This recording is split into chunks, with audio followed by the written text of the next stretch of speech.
Sean Carter, known to the world as Jay-Z, felt the cold chill of the New York federal courtroom air in January 2025. But even colder were the whispers spreading like a digital virus outside G footage. Diddy Jay-Z being erased. Those words, like fragments from a bad dream, suddenly permeated the informational space, besieging the empire he had painstakingly built. The laser-sharp gaze of Judge Annalisa Torres was fixed on his legal counsel, and Jay-Z knew this was more than just a legal battle. This was a multi-front war, an assault on his honor and his legacy. "I will never tolerate these lies," Jay-Z muttered to himself, his voice low but resolute, flashing headlines flickering. In his mind, the rumors of gay footage involving me and Diddy are utterly fabricated in an attempt to smear my name and distract from the horrific truth about Sean Diddy. Combs, I have and always will fight against injustice and deceit. Judge Torres's voice cut through the chilling silence counsels that your tactics, while perhaps effective elsewhere, are crossing a line. This court will not be rushed. We will not be swayed by the magnitude of wealth or fame. Your client's request to unmask the plaintiff, Jane Doe, at this stage is unacceptable, especially when malicious rumors are rampant. Attempting to link influential figures to acts clearly to deflect from the real investigations. This court will not waste judicial resources on attempts to undermine a witness. The judge brought down her gavel with a resonant, decisive thud. The defense's request is denied. Murmurs began to ripple through the gallery like an unseen current. Jay-Z took a deep breath, his eyes narrowing. He knew this was just the beginning. The light of justice sometimes illuminates the most unexpected corners of history, unearthing secrets long buried. To truly understand what was unfolding, and to pull back the curtain on the hidden truths, we must journey back in time to the pivotal moments that shaped this tragedy.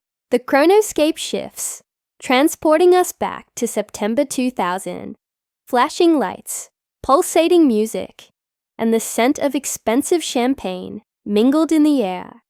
After the MTV Video Music Awards, the after-parties had transformed into stages of decadence and fleeting dreams.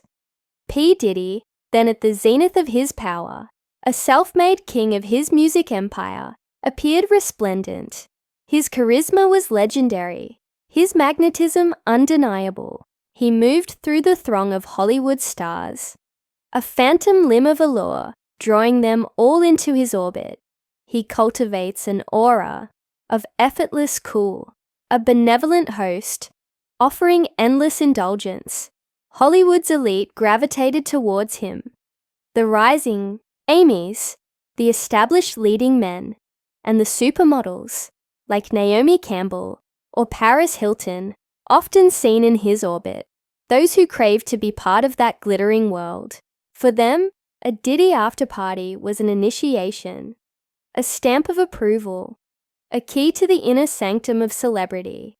But beneath that glittering surface, a sinister undertow began to pull. "My dear, you possess a captivating light," Diddy said, his voice smooth, alluring, almost hypnotic, as he approached a young aspiring actress, fresh-faced and eager, her eyes wide with wonder at the celebrities surrounding her. "Come, let me introduce you to some truly influential people. The night is young, and your star is just beginning to rise." The young actress, flattered and overwhelmed, smiled shyly and followed him. Jay-Z whispered to a friend standing next to him, "It's Diddy again. Same old script. That girl doesn't know what she's walking into." The whispers began gradually, like distant echoes in a vast empty chamber. Stories of private rooms and drinks pressed into hands, of sudden disorientation. The line between consensual reality and something far more sinister blurs. The allure of Diddy's inner circle became a gilded cage. Names like Usher, who reported living with Diddy in his younger days, or rapper Mase, who publicly clashed with Diddy over contract and music rights, had all testified or felt the weight of Diddy's power. Jay-Z said to Mase, after an event, "Hey, Mase, how's the contract with Diddy? Rumor has it, it's not going well." Mase sighed. "You know, Jay, things were never simple with Diddy. He wanted to control everything. It was a chilling transformation. The orchestrator of dreams became a puppeteer. His strings, attached to the very fabric of innocent lives." The unnamed female celebrity mentioned in Jane Doe's lawsuit, a ghost in the system, was not an isolated incident. She was merely one thread in a tapestry of fear and complicity. There were others. The acclaimed pop sensation, whose meteoric rise was suddenly cut short, citing exhaustion, but privately battling a debilitating illness. The beloved sitcom star, whose once sparkling eyes now held a deep-seated sadness, a quiet resignation. The celebrated model who vanished from the public eye for months, only to reappear a shadow of her former self, her once vibrant spirit dimmed. Recent allegations have even linked actor Cuba Gooding Jr. to certain incidents reportedly occurring on Diddy's yacht. Jay-Z, talking to a close friend in the industry, "You see that singer? She used to be so radiant. Now she looks so tired. Rumor has it she's involved in one of Diddy's parties." Friend looking away. "I've heard rumors, but who's to say it, Jay?" And then the rumors grew stronger about Diddy's freak-offs. Wild, elaborate parties, often involving prostitutes, and even men sometimes filmed. In the chaotic flow of information in the wheel of time, whispered, the world seemed to breathe a collective sigh of relief, and Jay-Z was exonerated least in this particular matter. But the story didn't end there. ABC News obtained a secret recording of Jane Doe. In the recording, her voice faint, she told private investigators that Jay-Z didn't have anything to do with any sexual acts, and more surprisingly, that her lawyer had pushed her to sue Jay-Z. This recording, this irrefutable evidence, should leave no doubt about his innocence. Jay-Z's lawyer stated a clear sense of relief in her voice. It speaks for itself, a stark rebuttal to the fabricated narrative. However, Jane Doe later retracted this confession, stating she felt intimidated during the encounter with the investigators and stood by her original allegations. She claimed she dropped the case out of fear of retaliation. This demonstrated that Diddy's network, though crumbling, still wielded terrifying influence.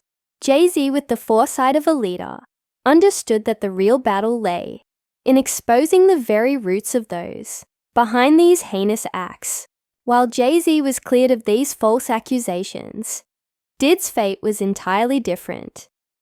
He, once the king of entertainment, was now facing a multitude of far more serious legal troubles. Federal charges of sex trafficking, and a sprawling criminal enterprise were gradually being uncovered. His dark secrets, hidden beneath layers of glamour and power for years, were now brutally brought to light. Regarding the Diddy gay footage rumors, while the federal charges do mention Diddy's freak-offs that included kinky sex acts that were sometimes filmed, and that these videos could have been used for control or blackmail, there is no public or credible evidence directly linking Jay-Z to any such footage. Mainstream sources focus on Diddy's sex trafficking allegations, not on rumors about his sexual orientation or private videos involving non-victims. "Justice will be served," Jay-Z said in a private interview, his gaze distant as he looked out at the twinkling lights of New York City. No one, no matter how powerful, can escape it. Federal courtroom, June 2025. Diddy, gone and haggard, sat at the defense table, a mere shadow of his former self. Gone was the arrogance. Gone was the bravado. He looked like someone the chronoscape had crushed. "Your Honor, ladies and gentlemen of the jury, The evidence we will present today will paint a chilling portrait. The prosecutor declared their voice is not just about the fall of a villain, but also about the character of a king who stood firm against the storm, defended his honor, and proved that in the fight against evil, truth always has the final say.